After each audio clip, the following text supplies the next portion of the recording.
Fora da Infectologia é um evento que nós tentamos ser mensal. Estávamos tendo esse cronograma religiosamente, mas aí veio a Covid e a gente quebrou. Ela é na terceira segunda-feira de todo mês. Hoje, por conta da Covid, a gente acabou aqui também mudando.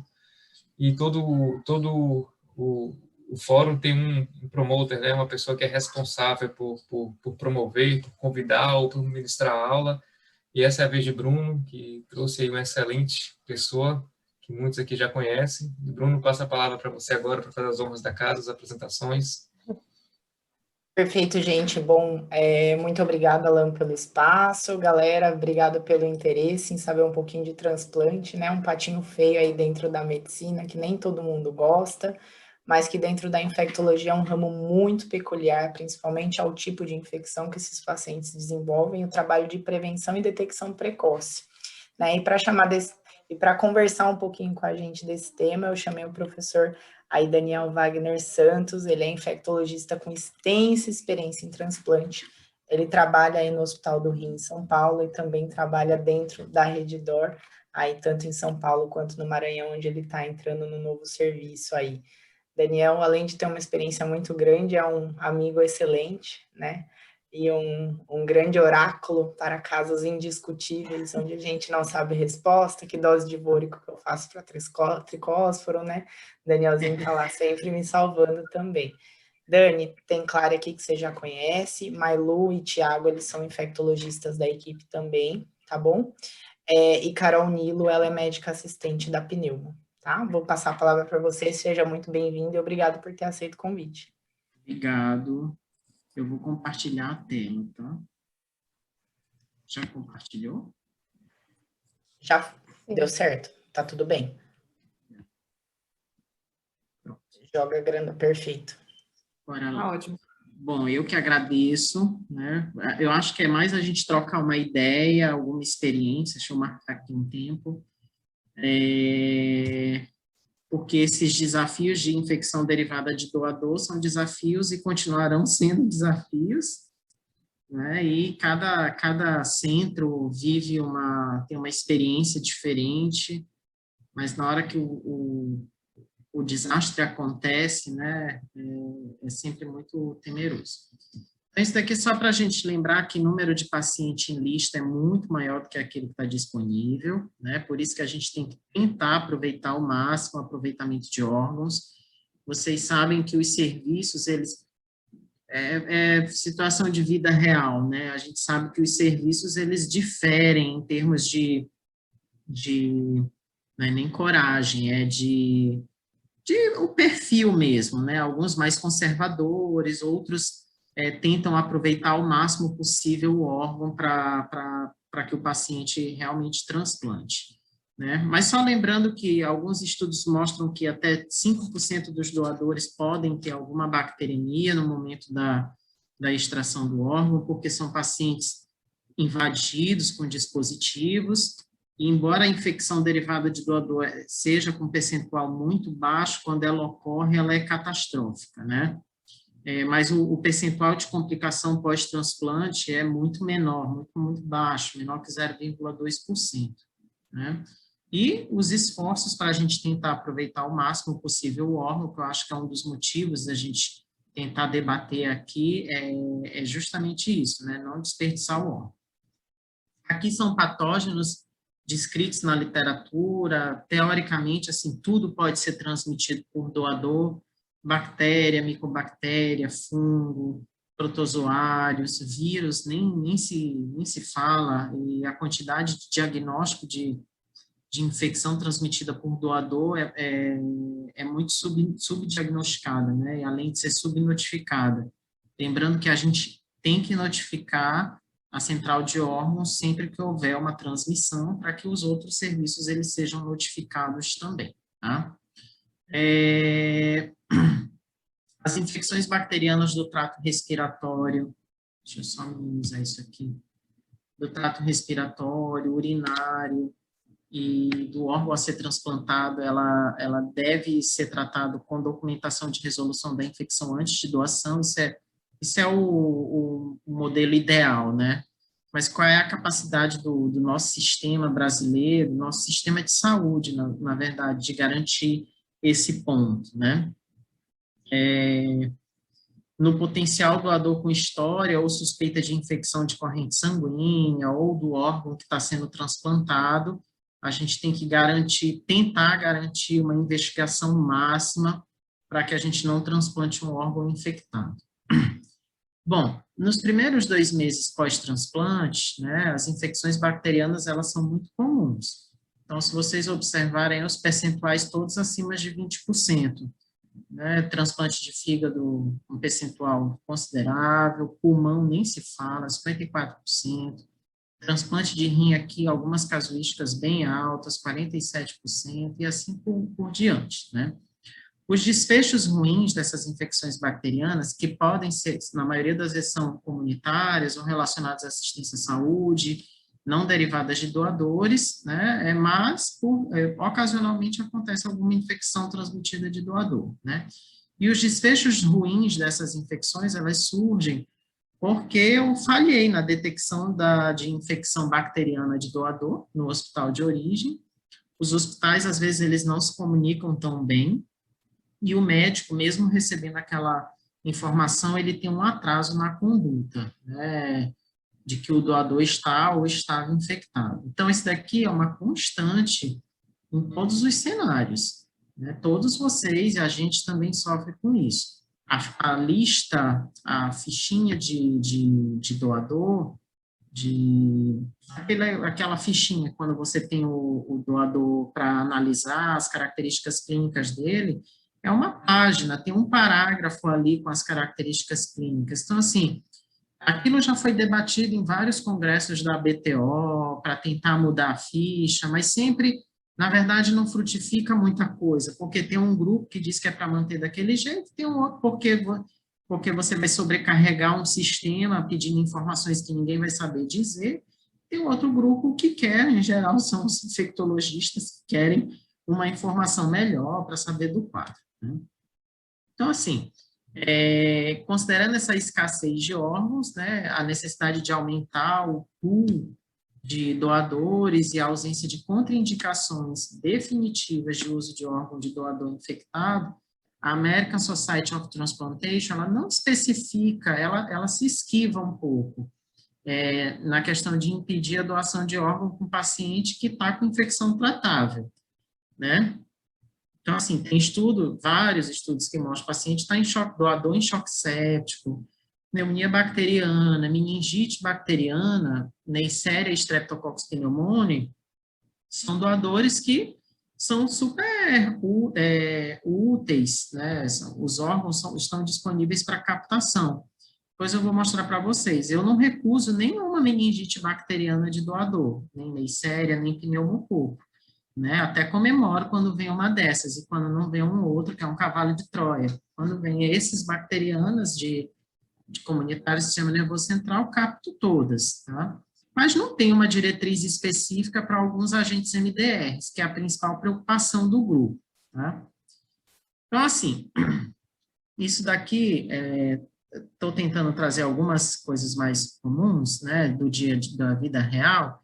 Esse é um caso publicado no Transplant Impact Disease, 2012, né, sobre prevenção e profilaxia cirúrgica, porque nós estamos em tempos difíceis na era do MDR.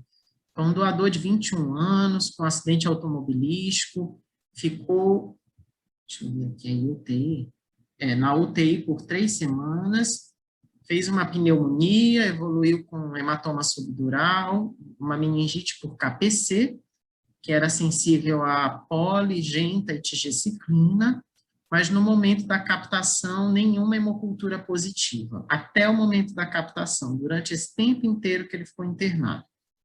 Aí esse doador, essa questão ela é muito debatida nos países desenvolvidos, porque a família e o paciente que vai receber o órgão, ele tem que ser consultado e explicitado sobre o órgão que ele está recebendo. Vocês podem me corrigir, mas essa não é uma constante nossa brasileira, né? A gente não faz o paciente assinar, é pouco comum você ver um centro dizer, olha, o seu doador estava internado por 3 semanas, numa UTI, tem risco de infecção bacteriana de uma forma muito clara, né? Então, assim, a gente capta muito mais órgãos. Então, esse paciente aí, as equipes optaram por extrair fígado, rim, coração e enxertos venosos, né? E aí a pergunta é, esse doador, ele é um problema, né? Não, pois não havia nenhum agente isolado no diagnóstico da morte encefálica.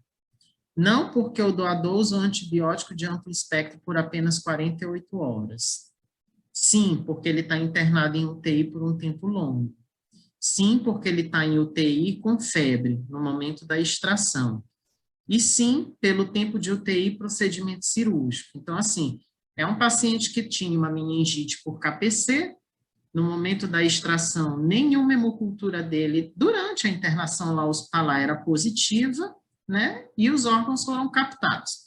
Então, vamos lá, receptor 1, 63 anos, tem uma cirrose por deficiência de alfa-1 antitripsina, fez transplante de fígado e rim, fez basiliximab na indução, usou TAC, PRED, micofenolato. Como tinha um doador com meningite por KPC, foi feita uma profilaxia com tigecyclina, né? Uma profilaxia que, na verdade, não era profilaxia. O paper põe profilaxia, mas fez uma coisa mais estendida. No T10 de tigecyclina, esse paciente evoluiu com abdômen agudo, uma ascite, KPC detectado em líquido acítico, foi reabordado com crescimento de KPC, ele usou amica, TIG, cipro, e não tem o desfecho de óbito.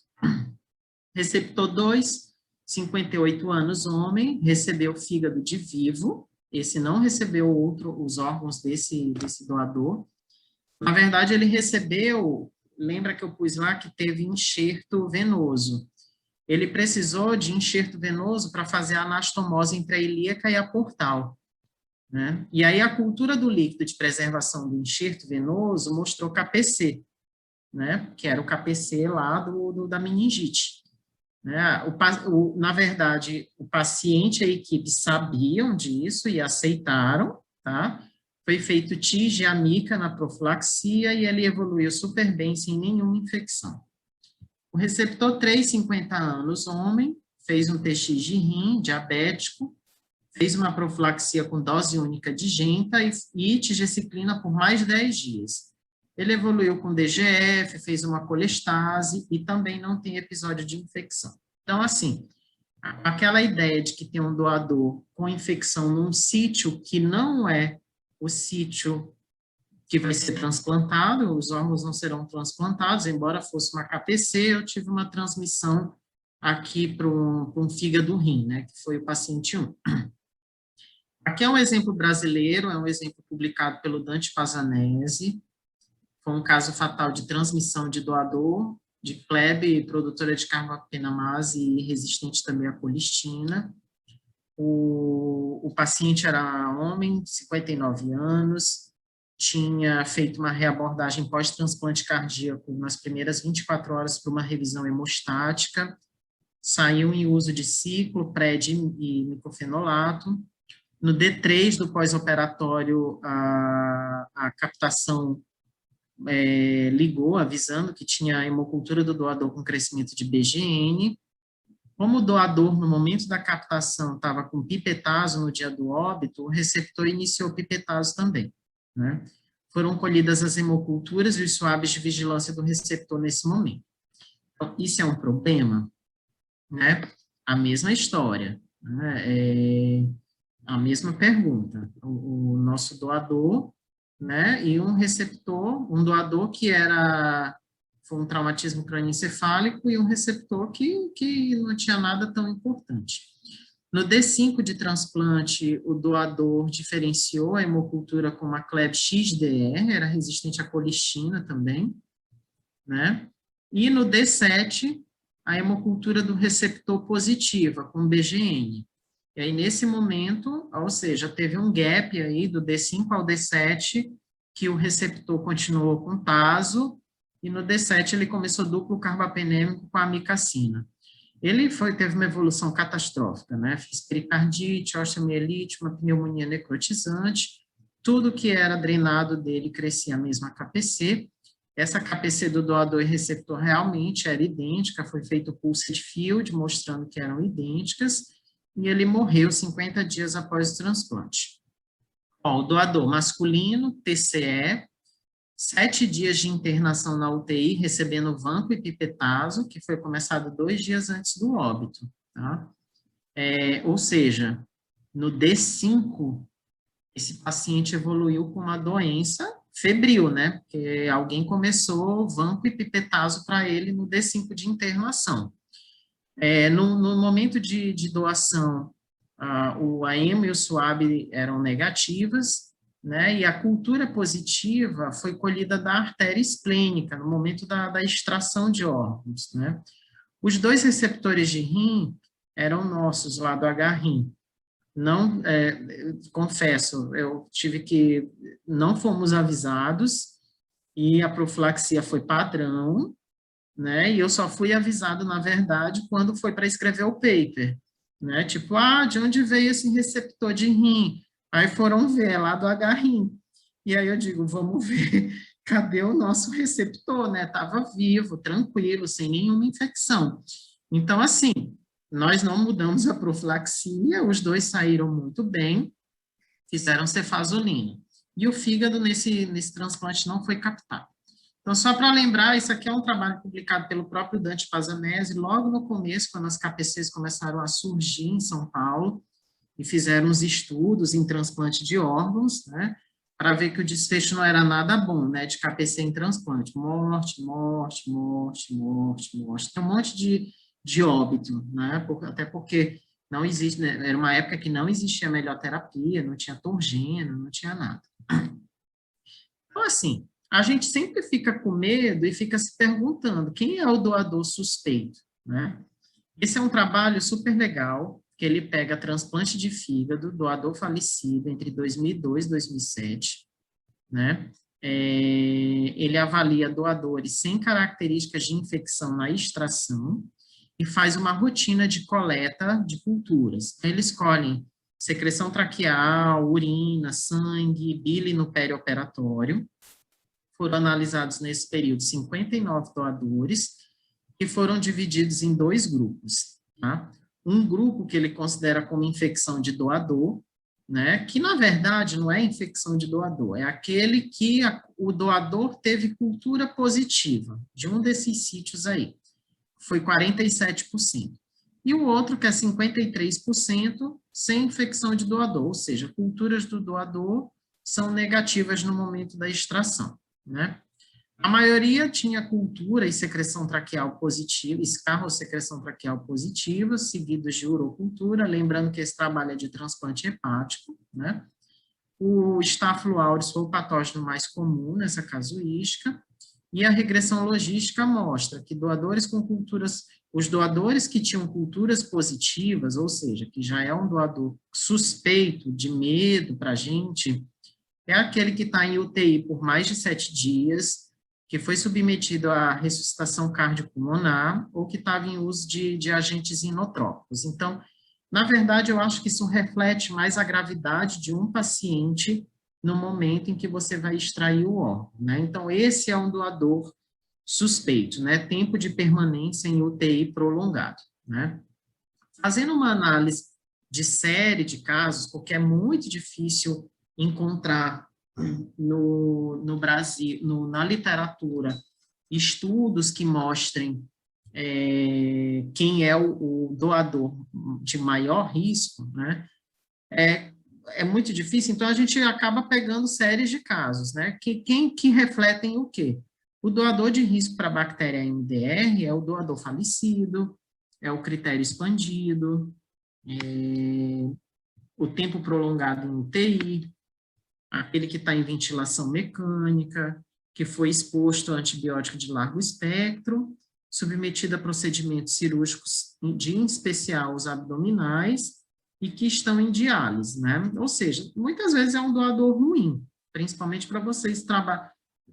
Pelo que eu entendi, o hospital é cardiopulmonar, mas o maior volume de transplante é transplante renal, né? Pelo que eu entendi. A gente não faz transplante torácico aqui, Dani. Tem um hospital na cidade que começou cardíaco, mas não está fazendo. Uhum. Então, assim, de um modo geral, como vocês podem ver, esse é o maior risco de MDR, tá? Mas existem os exemplos das coortes. Por exemplo, tem essa coorte italiana que pega 759 potenciais doadores, culturas da internação e da triagem pré-transplante, 52% dos doadores tinham com culturas positivas, tá? 3,5% eram gram-negativos resistentes a carbapenêmicos, em especial Klebsiella, né? E o fator de risco para BGN com resistência a carbapenem foi a permanência em UTI por mais de 3 dias e com febre no momento da extração do transplante, tá? A corte americana tem um número que é um pouco menor, 440 potenciais doadores, fez também cultura da internação e da triagem pré-transplante, mas vejam, 86% dos doadores com cultura positiva, 15% MDR, e o fator de risco para MDR era diálise, antibiótico de espectro estendido, aliás, para BGN, os que iam ser submetidos a transplante de célula-tronco e a viremia por hepatite C, tá?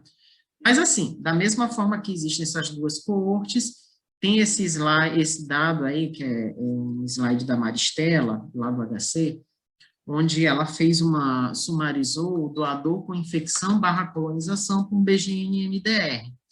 Tem casuísticas italianas, norte-americanas, tem do Brasil, sendo 2 que não tinham sido publicadas. Se vocês observarem, a quantidade de gram-negativo carbapenem resistente varia de 2% a 10%. Né? Então, é um percentual significante. Aí, dentro desses trabalhos, que é o do Muraloni, que é o segundo, né, na linha aí da Itália, né, eu peguei ele aqui com um pouco mais de detalhe, onde ele avalia os desfechos de transplantes usando órgãos de pacientes infectados ou colonizados com gram-negativos resistentes a carbapenens. Então, são 170 doadores, destinando órgãos para 219 receptores. O maior risco desse desfecho, né, é o receptor que recebeu o órgão de doador com bacteremia ou infecção no órgão transplantado, obviamente. Esse trabalho ele mostrou uma taxa de transmissão de 29% nessa população. E o baixo risco foi o receptor que ganhou um órgão de doador sem bacteremia, sem infecção ou colonização de enxerto, onde a transmissão é 0%. Mas vejam que doador com bacteremia ou com suspeita de infecção de órgão do enxerto que você vai transplantar, tem uma taxa de transmissão aí de 30%, uma taxa bem alta, tá? Quando eles fazem a análise do receptor de alto risco para transmissão por MDR, aqui eram só 14, não estou conseguindo enxergar, são 14, né? À esquerda, tem um quadro dos pacientes que receberam antibiótico terapia apropriada nos primeiros 6 dias e permaneceram com antibiótico por mais de 7 dias. Vejam que o patógeno, né, de multiresistência, a Cinetobacter baumannii, que é o CRAB, o CRKP, a Kleb, produtora de carbapenemase, a KPC, tá? Transmissão nenhum, quando você faz o tratamento antimicrobiano adequado e continua por um tempo mais prolongado. Quem fez antibiótico terapia inapropriada ou começou depois de 7 dias, né, já de ter transplantado, ou continuou por um tempo curto, com menos de 1 semana, vejam que aqui eu tenho uns desfechos que não são nada agradáveis. Infecção, colonização, infecção. Então, o maior risco você, no caso do MDR, na verdade, todas as bactérias, em especial o MDR, que é o nosso maior medo, quanto mais demorar para sair aquele laudo e eu tratar aquele paciente, pior. E quanto menos tempo eu tratar uma infecção, uma hemocultura, uma bacteremia de doador, pior também, né? O desfecho ele é pior.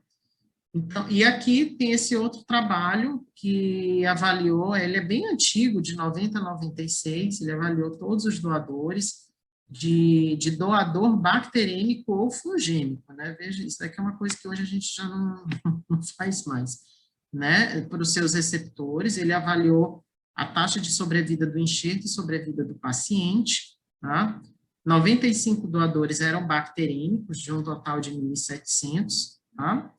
Dando órgão para 212 receptores, né, de doadores bacterêmicos, tá? 46 dos doadores bacterêmicos tinham patógeno no sangue, ou seja, ele era suspeito de ter bacteremia porque ele tinha febre, mas só metade dele se confirmou, né? Mas vejam que aqui, entre os 101 receptores destes órgãos, nenhum teve evidência de transmissão documentada, tá? E dos 49 doadores restantes, né, tinha alguns com estafiloepidermides ou patógenos bem improváveis, também não encontrou evidência de transmissão.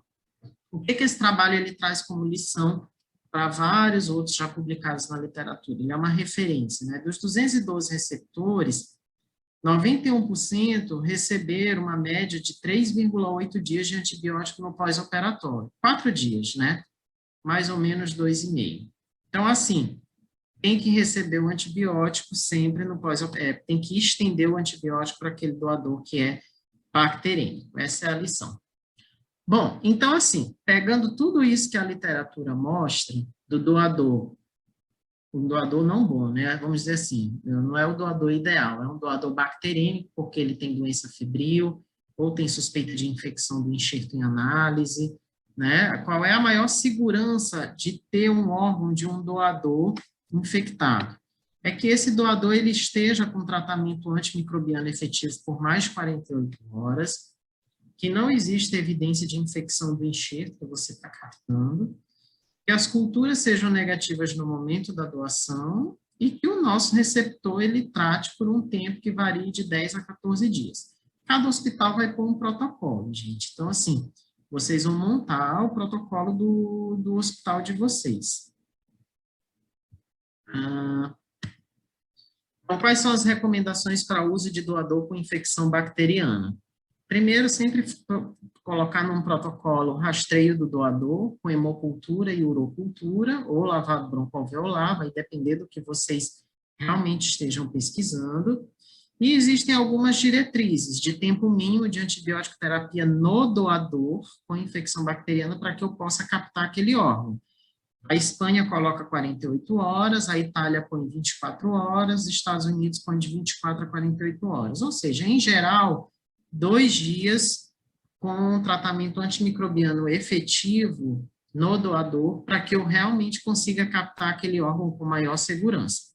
E esse é um dado que muitas vezes não vem naquela ficha quando a gente precisa analisar, né? E quando isso me gera dúvida, quando a captação lá no HRI me liga e os nefros me ligam, eles falam, é um paciente de UTI com um rim bom, é uma creatinina ótima, o doador realmente precisa, tarará.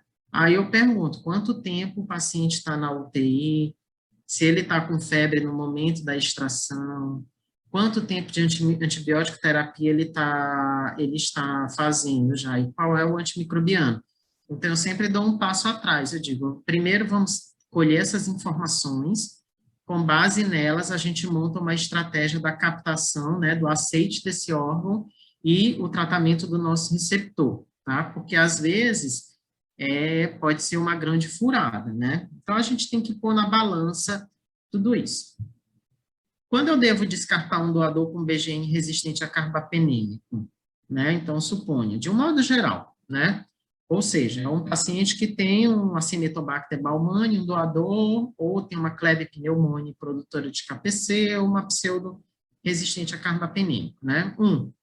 Quando apresentar infecção no enxerto. 2. Quando o doador está com bacteremia ou febre. 3. Quando não houver opção terapêutica com sensibilidade in vitro. 4. Quando as únicas opções terapêuticas não tiverem concentração no enxerto. Então, assim, na verdade, são todas as anteriores, né? Porque esse doador aí é um doador bem complicado. Ele tem uma bactéria cujo patógeno não tem droga para tratar de uma forma eficaz. Mas lembrando que esses são trabalhos que vieram do passado, né? Tipo, eu não sei te dizer hoje se eu pegar um doador com uma KPC, se eu não posso fazer ceftazidime avibactam no meu receptor, do começo ao fim, entendeu? Porque não tem esse dado na literatura publicada. Obviamente que no momento eu não faria, mas pode ser que exista em algum momento algum dado posterior mostrando que para patógeno X seja possível fazer esse tipo de tratamento, né? Esse tipo de captação e tratamento do receptor. Aqui é uma tabela bem interessante. Eu vou depois passar essa aula para vocês, que aí vocês captam o que é necessário, né? É uma comparação entre os países, a Espanha, a Itália, Israel e Estados Unidos, com a metodologia deles de captação de órgãos, né? Qual é a cultura de vigilância para MDR que eles fazem. Na Espanha não é uma rotina, na Itália existem sugestões para coletar suave retal, urocultura e secreção traqueal. Em Israel, tem o suave retal, uro e secreção traqueal se está com mais de 14 dias de hospitalização, ou se tem mais de 3 dias de hospitalização num centro que é endêmico MDR. Os Estados Unidos não reportam esse dado, tá? Aí vem aqui os critérios de exclusão e qual é a profilaxia que eles adotam. Na Espanha, pelo menos 7 dias de terapia efetiva contra o gram-negativo resistente a carbapenêmico, a Itália não reporta. Em Israel, ele manda tratar todos os colonizados também, né? 1 hora antes do transplante, ele faz a indução e deveria continuar por 3 dias. E nos Estados Unidos, ele manda fazer por 7 dias, né? Isso aqui é um slide para patógeno MDR, de um modo geral, tá? Ele não discrimina muito em relação a sítio ou qualquer outra coisa. Bom, aí com base nisso, qual é o nosso risco de transmissão, mesmo com o tratamento dirigido pela cultura do doador? Então, suponha assim, eu tenho um doador com uma ISBL na hemocultura, uma E. coli ISBL na hemocultura. Ele tem 24 horas de terapia com meropenem. Eu vou captar esse órgão, vocês vão captar rim, né? Então, eu vou captar esse rim para transplantar, então, o meu doador tinha uma doença febril, ele tem hemocultura positiva com E. coli ISBL, sensível a meropenem, e eu vou usar meropenem. Aí você usa meropenem e diz, bom, eu fiz tudo certinho, eu posso captar esse órgão desse doador, cujo patógeno é tratável. Então, assim, qual é o risco de eu transmitir mesmo com tratamento dirigido para o doador? É alta, porque a terapia antimicrobiana só é introduzida uns dias depois? Ou é baixa, porque a bactéria isolada tem sensibilidade in vitro a diversos antimicrobianos? Ou ela é alta porque a farmacocinética que eu tenho ela é ruim, com a sensibilidade in vitro na maioria das vezes? Ou ela é baixa porque, em geral, não tem evidência de infecção no órgão transplantado, né? De um modo geral, essa transmissão ela é alta, viu? Porque as minhas drogas não são as melhores e porque, às vezes, a farmacocinética ela não é boa mesmo para as drogas que eu possuo, né? Então, vamos lá. Aqui eu trago o exemplo sempre, que o maior medo de vocês também, que é o nosso medo, é captar um gram-negativo resistente a carbapenêmico, né? Porque essas coisas acontecem. Então, assim, isso aqui é só um sumário, né? Como eu disse para vocês, tudo baseado em relato de caso e séries, casos de receptores que receberam tratamento dirigido para doador com BGN resistente a carbapenem, né? Eram 16 receptores que estavam expostos a esse tratamento dirigido. A taxa de falha foi de 50%, né? Então, resistência a carbapenêmico, de fato, é um medo. A maioria recebeu tratamento de acordo com as recomendações do local, né, o que a CCIH permitiu e o que os guidelines nacionais mandavam, né, terapia combinada com 2 drogas, sendo a mais utilizada a colistina. A taxa de transmissão por órgão, pulmão 2 de 4, fígado 7 de 12, rim 5 de 13, coração 1 de 2, ou seja, uma taxa bem alta, de 50%, né?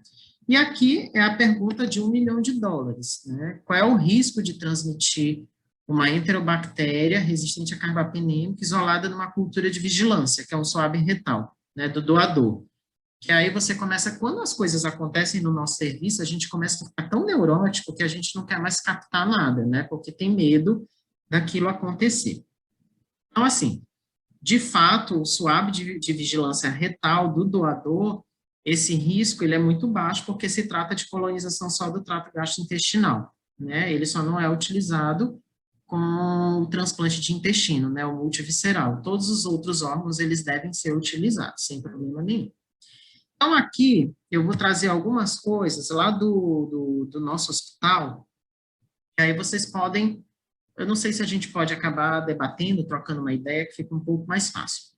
Mas como é o nosso protocolo na Unifesp, junto com o Einstein, lá o Hospital do Rim, né? Todos os nossos pacientes, todos os nossos doadores, eles têm a coleta de hemocultura e de urocultura, né, no momento da extração. Quando vai fazer, mesmo que o hospital de origem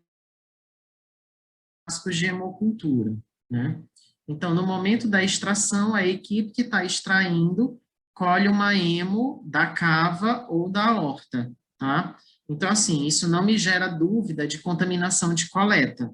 Então, se vem um coagulase negativo, é um coagulase negativo mesmo, mas isso é quando a nossa OPO, na nossa equipe de extração, faz.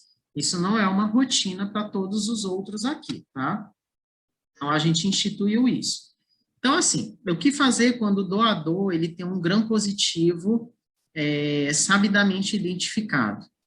Ou, em especial aqui, o Staphylo aureus ou Staphylo lugdunensis, que é um coagulase negativo de comportamento igual ao aureus, a gente não aceita, a gente não recomenda aceitar esse órgão, né?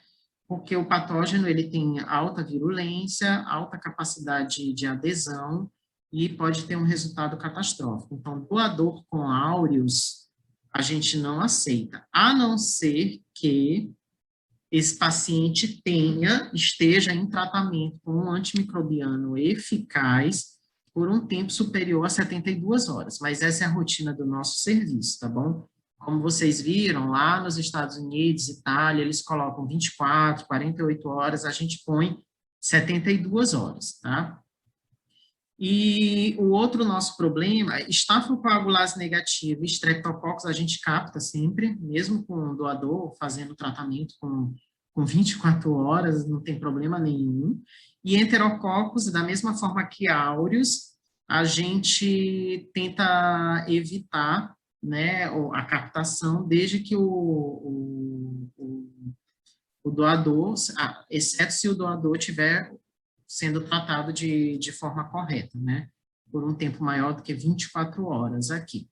De qualquer forma, a nossa grande frequência lá no Agarrim não é nem captar um doador com uma infecção sabidamente positiva por um gram positivo. Nosso grande problema nós captamos aquele órgão e 24, 48 horas depois alguém liga dizendo que a hemocultura do doador positivou, né? E aí, nesses casos, a gente começa a droga, que é vancomicina, para o gram positivo, e faz o descalonamento de acordo com o teste de sensibilidade da hemocultura do doador. Então, se veio sensível a oxa, a gente troca para oxa. Se veio sensível a ampicilina ou enterococo, a gente troca para ampicilina. E por se tratar de gram positivo, a gente faz uma estratificação. Áureos e enterococos, a gente trata 14 dias. Streptococcus, a gente trata em geral 7. Coagulase negativo, nós tratamos só 5 dias com van, tá? A gente não trata nem com 7, porque tem alguns estudos mostrando que vancomicina estava associado com maior risco de DGF. E como a gente estava com muito coagulase negativo, e aquilo estava incomodando, então a gente pegou alguns outros estudos de literatura, vimos 5 dias e diminuímos para 5 e não tivemos problema nenhum até hoje. Mas sempre lembrando que áureos e enterococos, assim como o doador, se vier positivo, a gente trata os 14 dias. Em relação aos gram-negativos, essa tabela aqui do Agarrim é hemo do doador, né? A gente estratifica as enterobactérias, pseudo e acineto, que é sensível a cefalosporina e carbapenínico, a gente aceita o órgão para transplante desde que ele esteja tratando por pelo menos 24 horas. Então, assim, como é uma frequência maior de gram-negativo nas nossas instituições do Brasil, a gente não foi mais permissivo em dizer, não, eu quero 72 horas de tratamento. Então, assim, a gente pede que o doador esteja sendo tratado corretamente por mais que 24 horas e a gente trata o nosso receptor de uma forma igual, né? Embora que a gente tenha colocado até 10 a 14 dias nos nossos quadrinhos, a hemocultura com gram-negativo do doador, a gente trata sempre 14 lá, tá? Eu meio que padronizei e a gente fica com os 14 dias. Se a enterobactéria, pseudo-acinete for resistente a céfalo, mas é sensível a carbapenêmico, segue o mesmo padrão. O grande problema é aqui, resistente a carbapenêmico, que aí a gente fica com o pé atrás, tem droga efetiva, né, poliaminoglicosídeo, né, e se for resistente a carbapenêmico e resistente a colistina ou aminoglicosídeo ou qualquer outra coisa, a gente nunca aceita o órgão do XDR ou do MDR, né. Da mesma forma que o gram positivo, o nosso maior problema é a positividade pós-captação. Então, quando vem um gram negativo pós-captação, na hemocultura do doador, a gente começa a meropenem e, a depender da identificação do patógeno, a gente faz os ajustes. Se der para descalonar, a gente descalona, e se der para descalonar, a gente descalona mesmo, até com quinolona, viu? Na fase que tem função renal ruim, ainda em DGF, a gente usa sem problema nenhum, nunca tive problemas mesmo, até porque no pós-operatório é tão difícil, né? Então, se é sensível a ciprofloxacin, por exemplo, a gente usa. E se for resistente a carbapenem, né, no transplante de rim, não sei qual é a experiência de vocês, dos desfechos, a gente usa aminoglicosídeo mesmo, amicacina, porque a gente tem um índice de evento adverso com polimixina extremamente alto lá no hospital. Então, a gente tem uma coletâneazinha de mais de umas 30 paradas cardiorrespiratórias com polimixina. Então, polimixina é uma droga que eu só uso lá praticamente na UTI, né? Para usar poli, a gente até leva para UTI. Né? Mesmo com cara de boa, tratando uma bactéria, uma cistite, é meio tenso o negócio lá. Eles param mesmo e aí a gente se ferra. Bom, então, só lembrando que a hemocultura é um sítio problema, né? E os isolamentos de agentes infecciosos em que não estejam diretamente relacionados ao órgão transplantado não vai implicar em contraindicação para o aceite de órgãos. Então, transplante renal que tem o doador com secreção traqueal com acineto multi-R, eu aceito. Pseudo multi-R, KPC. Obviamente que a gente vai analisar a condição do doador, se ele é febril no momento que está sendo captado, se ele não tem uma alteração renal mais estranha, né, ou qualquer outro indício de que aquele enxerto ele esteja infectado, tá bom? E lembrando que um doador, é um exemplo, né? Um doador com pneumonia por Staphylo aureus, ele pode doar rim, fígado e coração sem que haja impacto em prática profilática ou terapêutica no receptor. Essa é uma tabelinha que eu também fiz, a gente fez lá para sumarizar o fluxo da captação.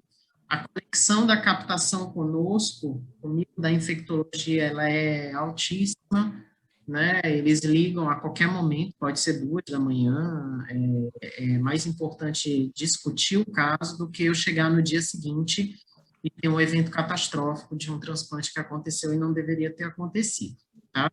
Então, assim, a pneumonia com agente isolado no doador, pode aceitar rim, fígado e coração para doação, desde que o doador não esteja com febre e outras coisas, tá? Para o transplante de pulmão, a gente recusa o órgão, né, caso sejam esses patógenos aí os isolados. Doadores com meningites bacterianas também pode aceitar o órgão sólido, sem problema nenhum, se as meningites forem fúngicas ou se forem indeterminadas, com suspeitas de viral, meningite tuberculosa ou fúngica, sempre recusar todos os órgãos, incluindo córnea, tá?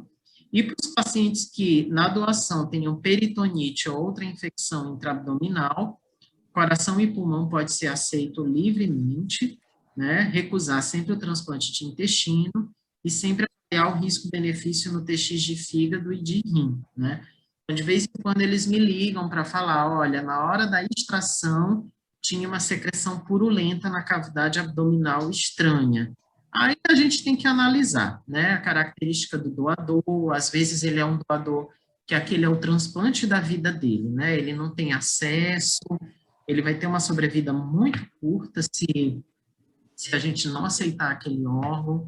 Às vezes o órgão é ótimo, mesmo com essa situação, o painel é bom, então assim, aí a gente aceita o órgão e faz a profilaxia que quiser, né, Vanco e meropenem, depois a gente discute o que vai descalonar, né? O importante é analisar o risco-benefício aí desse transplante, tá? Infecção fúngica, em hipótese alguma, aceitar, tá bom? Lembrando que daquelas doenças comunitárias, a meningite, a gente poderia até fazer um levantamento novo, porque em transplante muita coisa veio do passado e ficou, né? A gente usa as mesmas referências.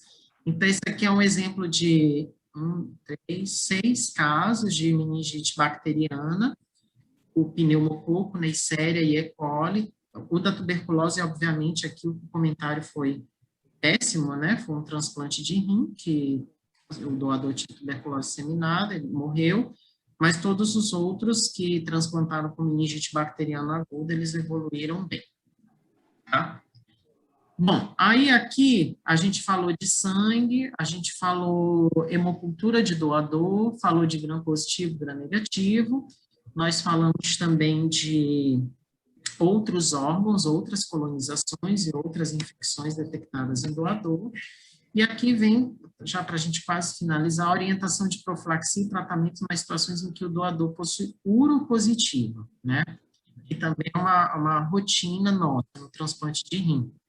Né? Doador com urocultura positiva, para um transplante que não seja renal, pode fazer o transplante e manter profilaxia padrão. Para o transplante de rim, né? Se a urocultura tem bactéria pan-resistente ou Candida glabrata ou cruzei, a gente não realiza o transplante, não aceita aquele órgão. Agora, se for com outro micro-organismo, negativo sensível a carbapenêmico ou uma cândida que é sensível a fluconazol, a gente realiza o transplante e trata o receptor conforme o patógeno isolado. Né, que esse, às vezes, é o medo de algumas pessoas. Aqui vem um tema que já foi polêmico, eram verdades, ficou polêmico, e hoje ele está meio que concretizado, essa informação na literatura, que o líquido de preservação, ele deve ser realizado, ele é realizado em alguns centros de rotina, né, mas quando ele é realizado de rotina, ele é positivo em 1,2% a 62% dos casos. A recomendação atual de guideline é colher somente em caso de contaminação do líquido de preservação, uma contaminação visível, né, ele está turvo, quando houver sinal de infecção da cavidade peritoneal do doador no ato cirúrgico, né, e se houver contaminação da cavidade no momento da retirada de órgãos, como, por exemplo, ruptura de víscera, em especial aqui a alça intestinal, né. Aí a profilaxia antimicrobiana vai depender do patógeno isolado, se o seu centro faz essa cultura, e o tempo de tratamento mínimo tem que ser de 7 dias. E a outra, que eu estou para terminar também, um outro dilema que vocês vão ter, mas o transplante de rim, graças a Deus, a gente não tem tanto isso, é o doador colonizado. O doador colonizado, ele é um problema no transplante de fígado, onde eles ficam lá muito tempo, no transplante de pulmão, e aí, nesse contexto, tem que avaliar o órgão que é transplantado, né, e o sítio colonizado. Quando o órgão transplantado corresponde ao sítio de colonização, a gente tem que avaliar o risco de transplante, né, e fazer uma profilaxia individualizada, né. E lembrando que os dois principais sítios de colonização são o respiratório, que aí é o paciente que está internado por muito tempo, e o do trato gastrointestinal. Então, doador colonizado em pulmão ou trato gastrointestinal, transplante renal, hepático ou cardíaco não altera a profilaxia, né? E esse não é um problema conosco.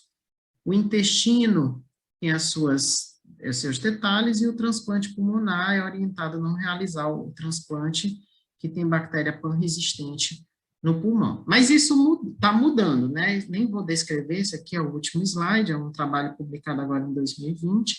Ele pegou o transplante pulmonar numa era mais moderna, de 2013 a 2016, e ele avaliou 252 receptores de transplante de pulmão, né, e 243 doadores, e ele viu que dentro dos doadores, 56% tinha alguma bactéria isolada em alguma amostra, né, ou secreção traqueal, ou hemo, ou fluido de preservação. As bactérias multiresistentes foram isoladas só em 4,9% dos doadores e não houve transmissão de bactéria multi-R para ninguém nessa casuística. Então, assim, é aquela ideia de que não devo aceitar, né, como eu falei para vocês, tem muito trabalho do passado, as coisas estão evoluindo e é importante a gente ver esse aspecto dinâmico do transplante de órgãos. Então, infecção derivada de doador, principalmente a traqueobronquite devido às bactérias não MDR, foram mais diagnosticadas nesse caso, com bom desfecho clínico, do que comparado com o doador que tinha MDR, e olha e veja, né, no transplante de pulmão, que é o nosso maior medo, tá? Aqui, na verdade, são conclusões que não são conclusões, eu só coloquei para constar, porque aí a gente pode conversar, que a gente, na verdade, com tudo isso, precisa otimizar essa captação de órgãos no cenário de MDR. Quem transplantar rim tem muito medo também. O mais importante é a gente tratar precocemente os nossos receptores, né? E aí vem o nosso grande dilema, que é não aceitar doador em risco de MDR, ou bolar uma estratégia, construindo protocolos locais para a gente ter o menor impacto, né, dessa transmissão de doador. É isso.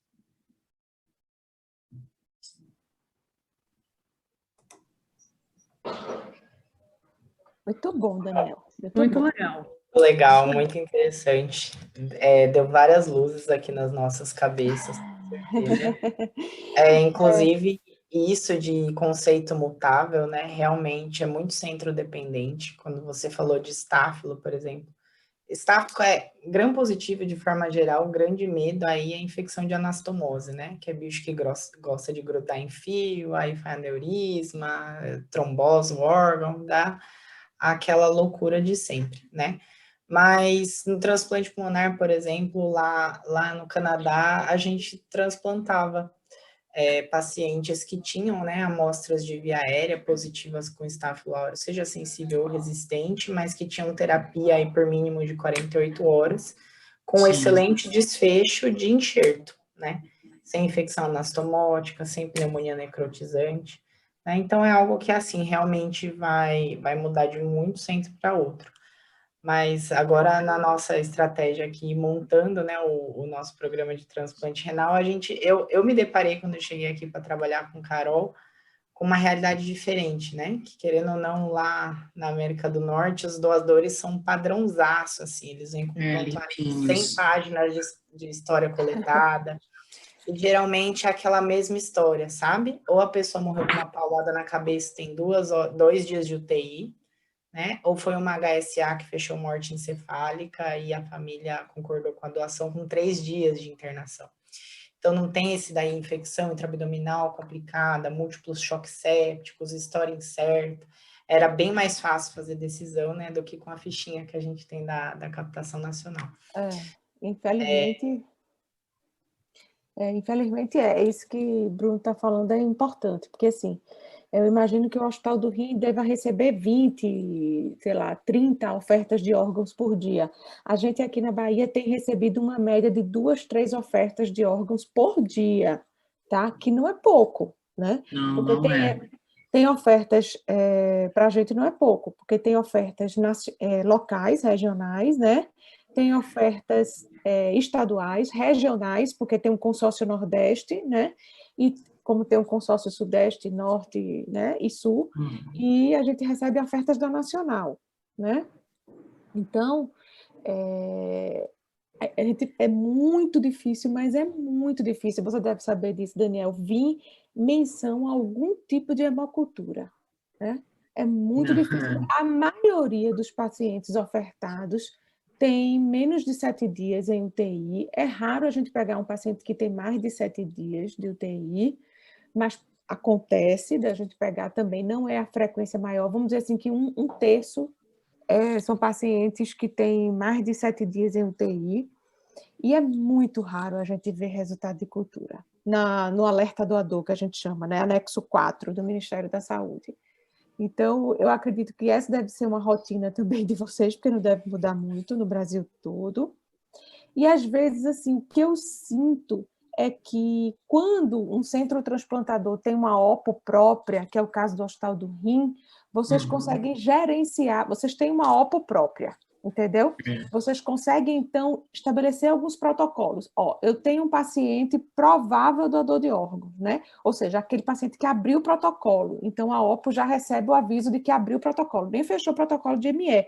Então, você tem uma equipe que faz uma busca ativa, vai até lá, já colhe cultura daquele paciente, mesmo que o protocolo de ME feche 24 horas depois, tu já tem uma microbiologia legal correndo dele, né? E que tu confia, né? Sim.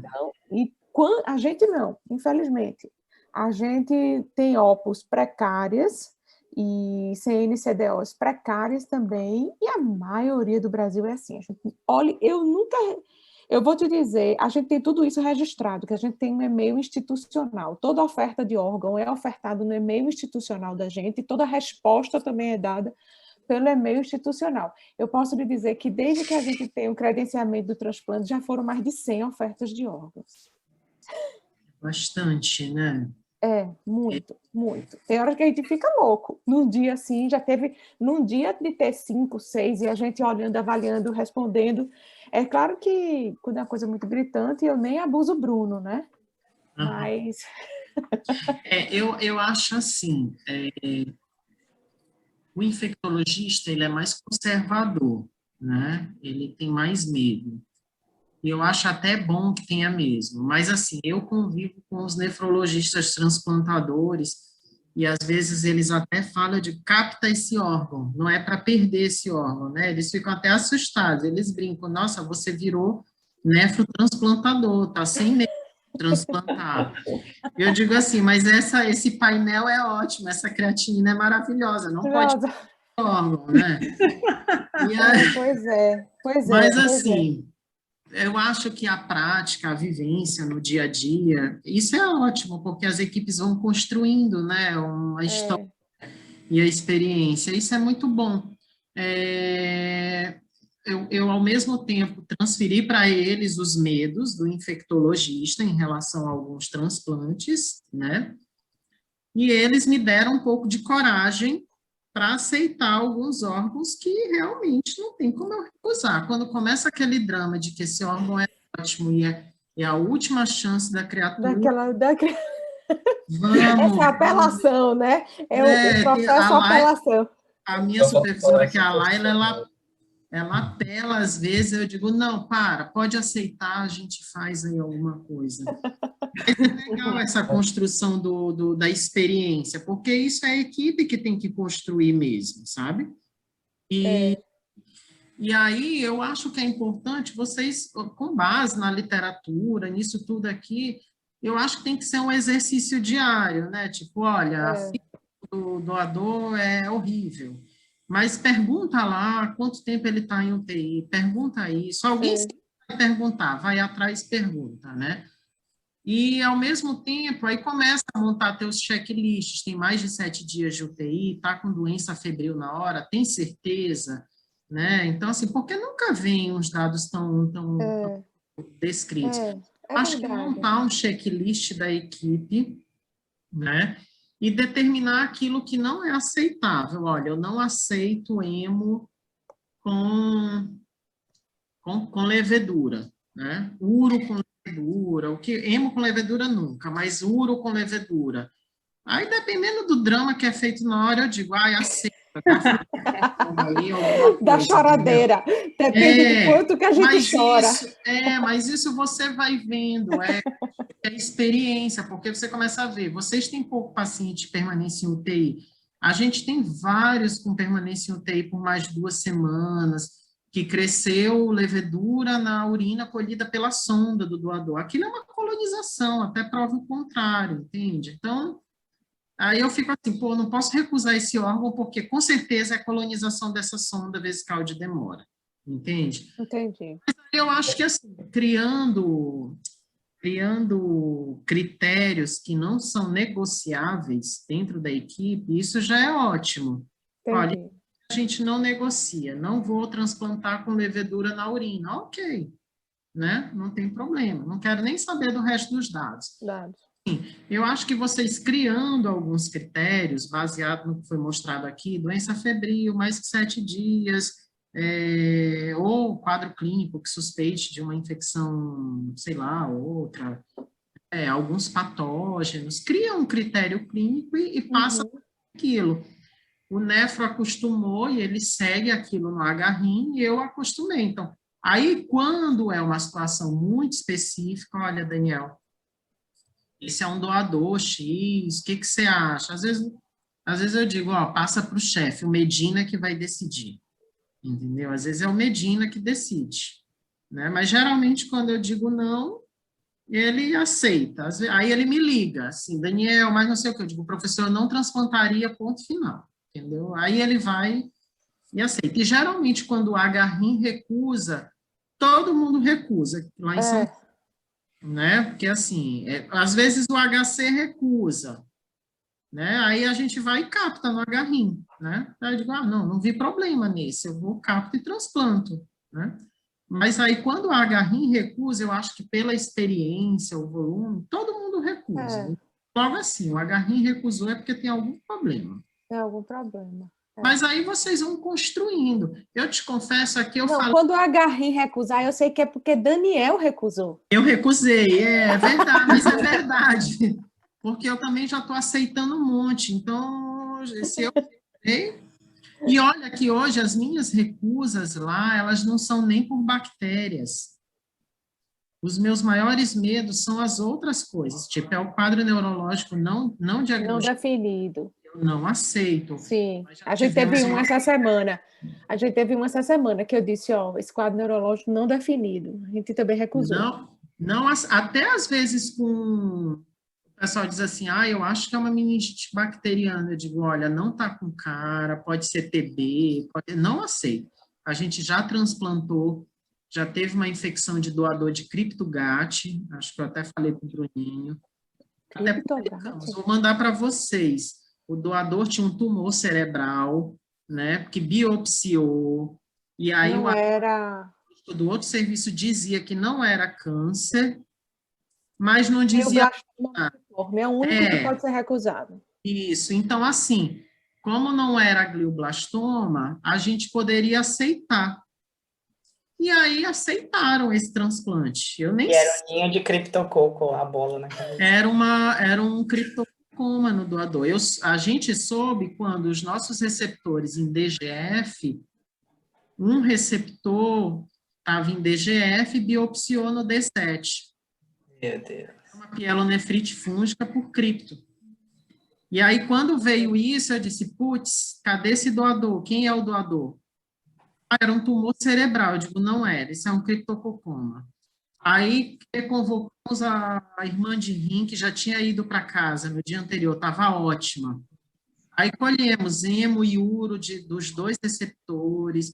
Aí, cresceu levedura em tudo, era ilíquo, era criptogat. É a primeira transmissão de criptogat documentada. Aí, até peguei o bloco de parafina. Aí, nesse dia que fez a biópsia do rim, o hospital de origem ligou para dizer assim, olha, tem um doador que foi aí para vocês, um órgão, e a gente estava revisando a lâmina, e a gente falou, é cripto, né, nesse cérebro, porque o nosso receptor está com cripto. A gente revisou a lâmina agora e é cheio de cripto. Putz. Olha, a gente tem um pequeno centro, né, e a gente teve uma experiência ruim no segundo transplante, que foi receber uma paciente de 43 anos, com 1,3 de creatinina, 12 dias na UTI, que tinha tido uma PCR e tinha uma pneumonia. Não estava com febre, não estava com drogas vasoativas, mas já tinha usado Tazocin e estava há 48 horas com Meronem. Não foi, Bruno? Eu captaria esse órgão. Não, pois e hemoculturas negativas. E hemoculturas negativas no relatório. Em minha defesa. Aí Aí a gente aceitou, né? Sendo que aí a gente fez assim, Bruno, mas ó, eu estava no centro cirúrgico, eu disse, Bruno, eu vou coletar líquido de preservação. O aspecto do órgão era tranquilo, o líquido de preservação era translúcido, límpido. Eu estava no centro cirúrgico, eu vi abrir os 2 órgãos. Aí eu disse, não, mas eu vou colher. Com 12 horas, a nossa microbiologista já disse, ó, aqui tem cândida, né? E tinha o que mais? E um BGN, né, era, Bruno? Tinha uma esteno. Era no fermentador, eu lembro. Era não fermentadora, era uma esteno ou uma Era uma bucodélia. era uma burcordélia e uma cândida. Com 12 horas, nossa micro falou isso. A gente só tinha começado o Meronem para os nossos receptores, né? E aí a gente, na mesma hora, com 12 horas, a gente escalonou tudo. 12 horas de paciente internado. Um paciente perdeu o enxerto porque fez uma vasculite grave no enxerto, uma rejeição vascular grave, e a gente não deu conta de tratar. E o outro fez uma pielonefrite fúngica por cândida, documentada em biópsia do enxerto e documentada numa coleção per-enxerto. E a hemocultura do doador positivou, né, Carol? Porque depois foi avisada. Não, nenhum. O quê? A hemocultura do doador depois positivou, não é isso? Assim, depois a hemocultura do doador positivou para a bucordélia. Só. Não, mas aí qual que foi o drama? Só veio com 7 dias essa resposta para a gente, que era uma bucordélia, mas no líquido de preservação tinha isso. Um receptor não teve absolutamente nada, nem em cultura própria, nem no enxerto, mas um outro teve documentado uma pielonefrite fúngica e um abscesso fúngico perenxerto. Acontece, né? Eu já tive transfusão de Candida albicans de doador para receptor, sabe? Era Candida tropicalis, não era, Bruno? Era tropicalis. Aí, qual que foi o problema, Dani? Eu até liguei, né? Quando os receptores chocaram, eu liguei na CCH de origem para saber o zoológico que corria naqueles hospitais. E aí, o que me chocou foi que o médico fazia CCH naquele hospital falava assim, a gente está sem meio sólido de cultura há 2 meses, a gente está mandando a cultura para fora. Então, tinha um fluxo de culturas. As culturas locais estavam negativas e as culturas externas ninguém ligou para ver, entendeu? E era uma das que estavam correndo positiva. Só que a história de captação não chegou lá, né? E querendo não tomar uma decisão em cima de uma informação de terceiros é bem complicado. Eu já tive Cândida. E outra coisa, Daniel, e esse doador era tipo B. Você sabe que tipo B é uma vez na vida, está na morte. Aí, se o nefrologista é acostumado a chorar com doador, com tipo B e tipo AB, aí é que a gente chora mesmo. Esse é um órgão que captaria fácil. Só antes de eu falar, oi, Tiago, eu não consegui ainda dar oi para você. O Tiago tá quietinho aí. Oi, Daniel, estou acompanhando aqui. Eu já tive Cândida de doador para fazer pielonefrite no receptor. E era um doador que tinha fungemia mesmo. Aí os 2 receptores fizeram também. Eu tive um que eu nunca publiquei, mas assim, deixei quieto. Os 2 receptores fizeram aspergilose renal. Nossa! Não tem o material do doador, mas assim, o líquido de preservação contaminou, entendeu? Grosseiramente, porque os 2 fizeram abscessos renais por aspergilos. Então, aquilo foi do doador, né? É verdade. Não tem não tive dúvida. Esse cripto de doador foi punk. Eles não perderam, estão com enxerto até hoje, mas foi um dilema na época, né? Porque tem relato na literatura que tirou o enxerto, mas a doença já estava tão disseminada, a gente conseguiu manter, e os 2 pacientes estão vivos. Aí, fungo, foi Cândida, cripto, aspergilos... Eu fico pensando muito assim. A Sabrina Sato tem uma extensa ficha. Tem alguém ouvindo sobre a Sabrina Sato. Alan, é bem tua cara. Vou silenciar aqui. Aí, assim, o meu grande medo, como eu falei para vocês, hoje nem é tanto essas bactérias, porque esse a gente tem um cuidado maior, mas assim, fungo, vírus, a gente teve uma transmissão de dengue agora, tipo, super rara, um morreu, né? Um fez uma dengue gravíssima com choque, o outro viveu. E assim, o doador era um TCE, não tinha sintoma de febre, já devia estar oligossintomática, alguma coisa. Aí eu fiz o PCR do doador, que a gente guarda até uma outra coisa que para vocês, para trabalharem com coisas acadêmicas, a gente tem um banco que guarda o material desses doadores por 3 meses, né? Então, tudo que eu precisar fazer de látex, PCR ou qualquer outra coisa, eu tenho sempre no agarrinho material guardado por 3 meses do doador. Então, aí eu fiz sorologia do doador e PCR do doador de dengue, que vieram positivas, e eu peguei material do receptor que a gente guarda também, do receptor do pré-TX, por alguns meses. Aí o do receptor é negativo no pré-TX e no pós-TX, naquele momento, sorologia e PCR positivo. E o sorologia era o mesmo, eu mandei genotipar, era tipo 1, então fechou a cadeia aí só para documentação. Mas foi assim, qualquer um aceitaria aquele órgão e foi bem catastrófico. A gente teve um herpes 6 transmitido por doador também, o receptor fez uma hemofagocítica gravíssima. Nossa.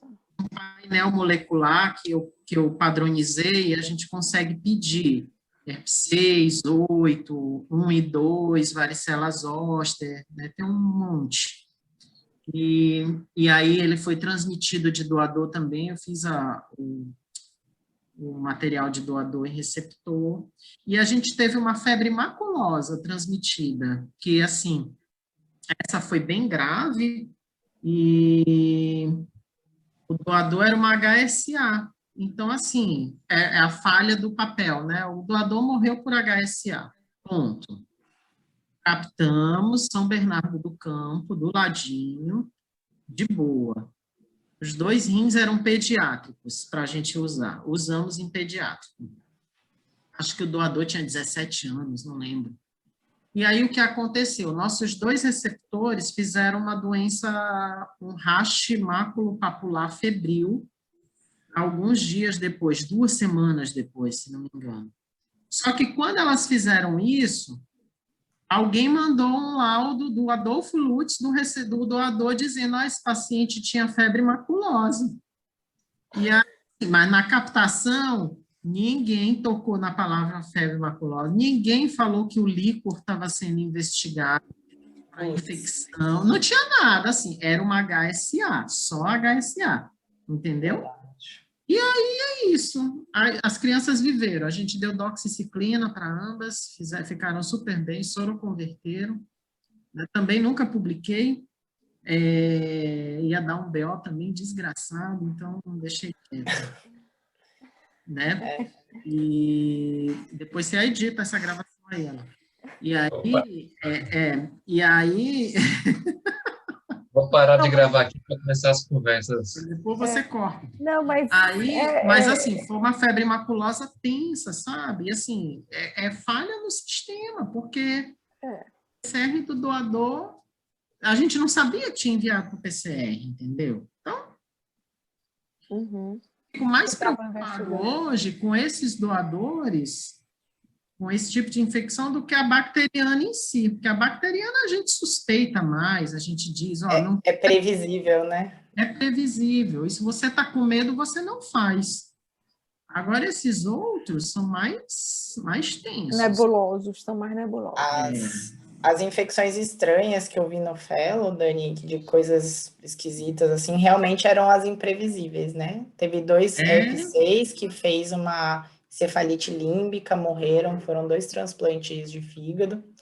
Pois é. Teve uma que foi febre do Nilo ocidental, que é horrível. Graças a Deus a gente não tem ainda. Fica goiaba e morre mesmo. E uma que foi muito interessante foi uma bartonelose, que o paciente TX renal, D21 mais ou menos pós-transplante, começou a aparecer um monte de nódulo na barriga dele, parecia Kaposi, igualzinho Kaposi. A gente, o que é isso, né? Transplantou um Kaposi na pessoa, e aí biopsiou, era angiomatose bacilar. Angiomatose bacilar. Muito interessante. Nossa, ainda incrível. bem que... Nunca vi na minha vida. Mas ó, seria bom vocês amadurecerem um protocolo. Eu acho que eu mandei esse protocolo já para o Bruno, recentemente. Né? Assim, aí vocês amadurecem, fazem um protocolo para a instituição e comecem a debater com as OPOS, com a central de captação, forma de comunicação melhor, né? A gente tem as nossas falhas aqui também. De vez em quando chega no ambulatório, alguém me liga, olha, tem 2 semanas que o paciente já transplantou e chegou essa hemo do doador. Eu digo, chegou agora, alguém falhou. A comunicação falhou. Então, eu acho que no transplante isso sempre vai ser um debate. Porque você trabalha com centros não é nem apto. E ainda não buscaram fazer esses fluxos, esses protocolos.